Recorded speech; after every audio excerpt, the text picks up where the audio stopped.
Welcome back to my channel, guys. This video is not only an update on my channel's future, but a little insight about what exactly goes into the reviews that I write and publish, how I'm going to be writing reviews going forward, and a general guide on how to write amateur game reviews. So let's begin with first describing what doesn't make a good review, and then break down the review process, section by section. Remember to subscribe if you're looking for more review content, and let's get straight into the review process.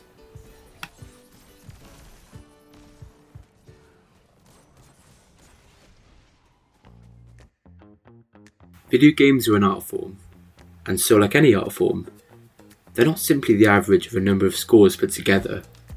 For example, let's say that every game is broken into 5 categories: graphics and presentation, gameplay, story, price, and performance. Let's also say that graphics was an 8 out of 10, gameplay was a 7, the story was a 6, the price was a 5, and performance was a 9. That would in theory generate a game that scored a 7.6 out of 10. So let's get one thing straight. Games are not chemistry. You can't just add up every component that goes into a game, score it out of 10, and then add it up to create the perfect review. Put it this way, the scores that I added up then, they were the scores that I would have theoretically given each component of Starfield. Is Starfield a 7.6 out of 10 to me? Hell no. I loved Starfield, and it's so far been my game of the year. The point is, reviewing a game is sort of like reviewing a burger. It's not just about how juicy the patty is, or how crispy the onions are, or even about how well you can hold and eat the burger. It's about how each element of that burger adds up, and how it tastes as a whole.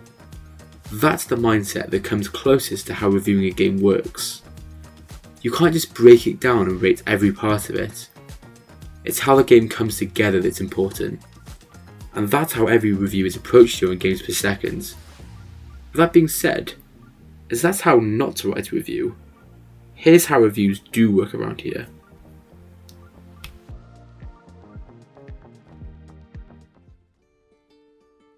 Every great review starts with a great introduction. The first 30 seconds of a review is what decides whether the audience will stay with you past the very first section of your video. This is important whether you're creating on YouTube like I am, publishing on your own website or blog, or even uploading on shorter form sites such as TikTok.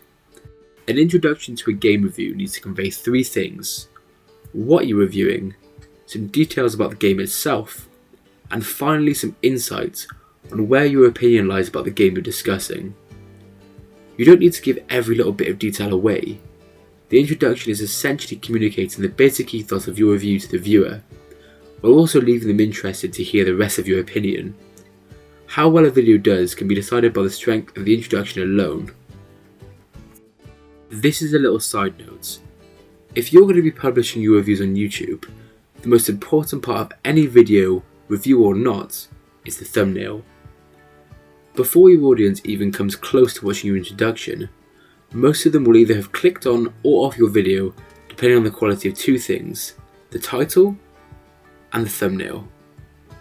I'd recommend you research trends on YouTube that cover the topic of your video and then make adjustments following them. Your thumbnail still needs to be unique though. It needs to stand out in what is an incredibly crowded market.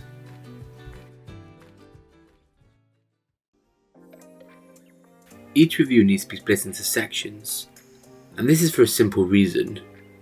If you can't structure your point and bring it across in a way that's understandable to yourself, then how's a viewer supposed to understand it? Which sounds better to you?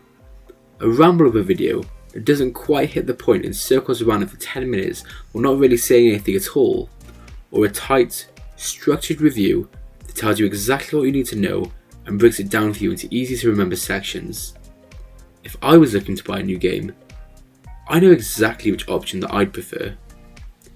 The sections that I'll be using on this channel going forward are first impressions, graphics, gameplay, performance and story, although this can change depending on what sort of game I'm playing.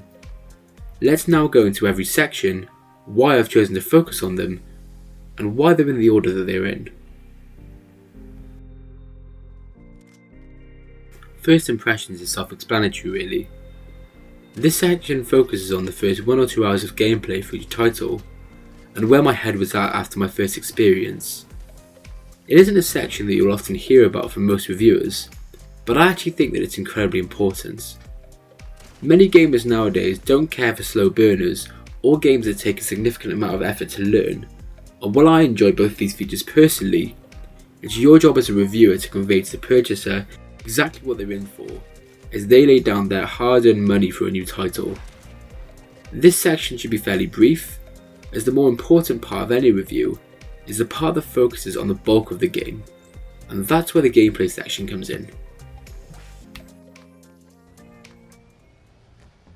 Gameplay is when most games live or die.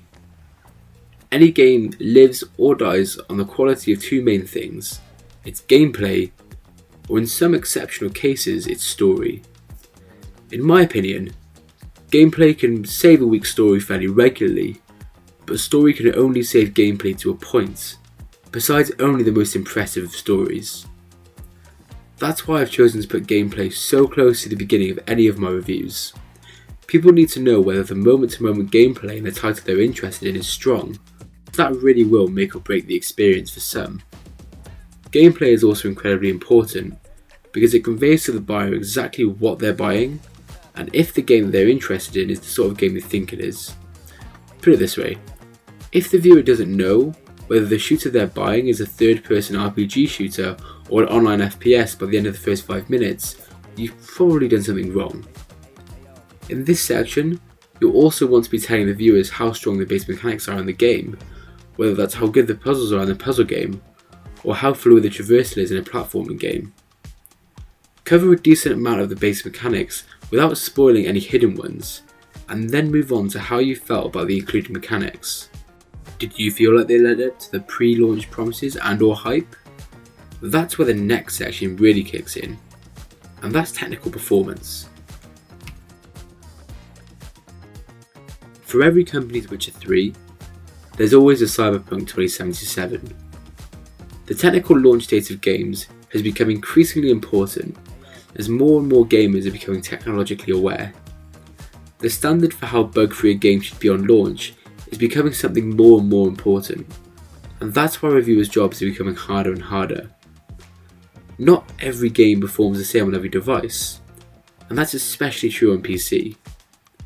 That's why you should use every means of testing that you have at your disposal before making a final judgment on how complete a game's technical state is. Of course, this isn't always possible. For instance, my Xbox wasn't available to test Payday 3 on, therefore I had to run it on my RTX 4060 gaming laptop instead. Remember to note things down as you play, such as bugs, or areas that have severe performance drops, as those things will certainly stand out if you claim a game is technologically sound when it really isn't. Of course, no game will ever be perfect, and certain types of games are far more susceptible to bugs and glitches than others, so make your own judgment on how acceptable the game's launch date is, taking into account things such as the developer's history and previous launches. That leads us on to the one thing that's most important when considering technical performance: graphics.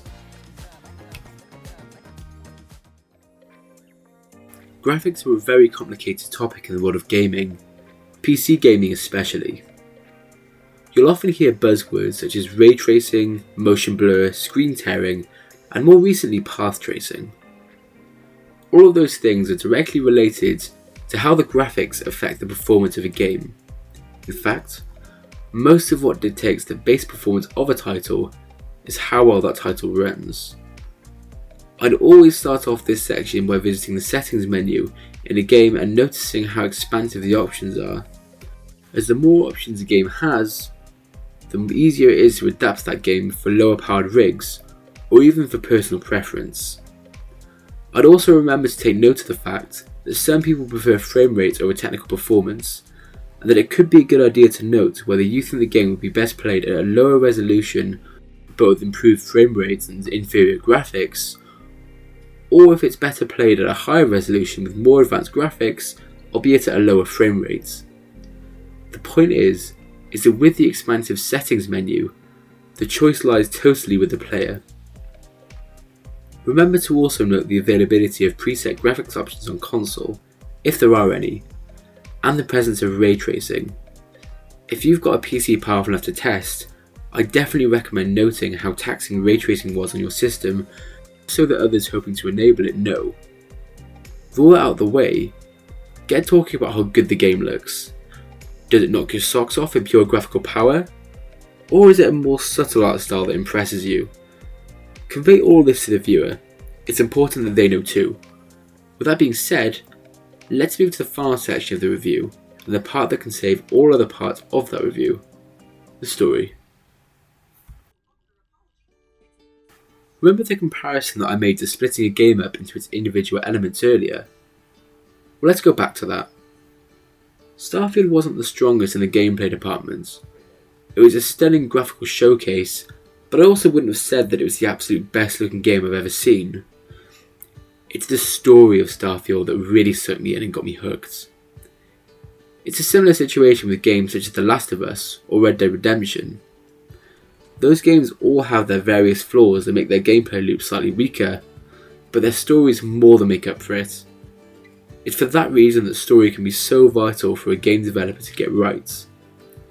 Story is also the hardest part of a reviewer to cover, as it's the part that you're allowed to say the least about. That being said, it's always possible to make vague references, so make the most of what you can say and use plenty of expressive language to really get your point across. After that, you've got one job left: conclude the review. You've now broken down every section of the game individually, so how does it all fit together? That's the most important part of the conclusion, making sure that your audience knows exactly where you stand and why. After that, sign off after saying exactly when the game you're reviewing was released, and good luck. That's exactly how I plan to review games going forward, and I hope it helped out a few of you too. Let me know what you thought of the review and if it helped at all.